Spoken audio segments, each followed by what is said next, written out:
Аслан Георгиевич, многие оппозиционные организации заявили о том, что они поддерживают героя Абхазии Вианора Ашпа в проведении акции протеста.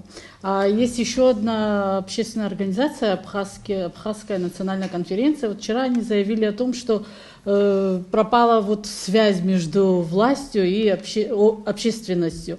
Намерены вы ли собраться вот вместе с представителями различных организаций, общественных партий, движений и обсудить сложившуюся ситуацию? Конечно, намерен. Мы постоянно этим занимаемся. Я хотел бы вам продемонстрировать несколько документов.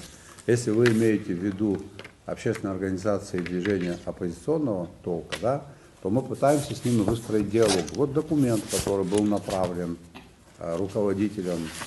Этот документ датирован 19 октября 2022 года.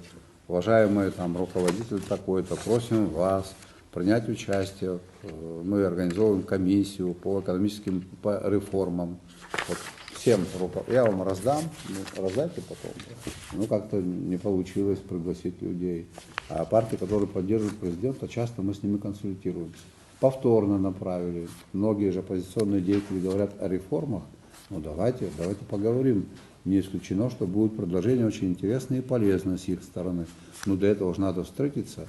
Вот, например, Абхазское народное движение, уважаемый руководитель, в целях выработки предложений по определению приоритетных направлений экономической политики вообще, устойчивого экономического развития планируется создание комиссии по экономическим реформам, не экономическим, а по реформам, при президенте Республики Абхазия с привлечением представителей политических партий и общественных объединений.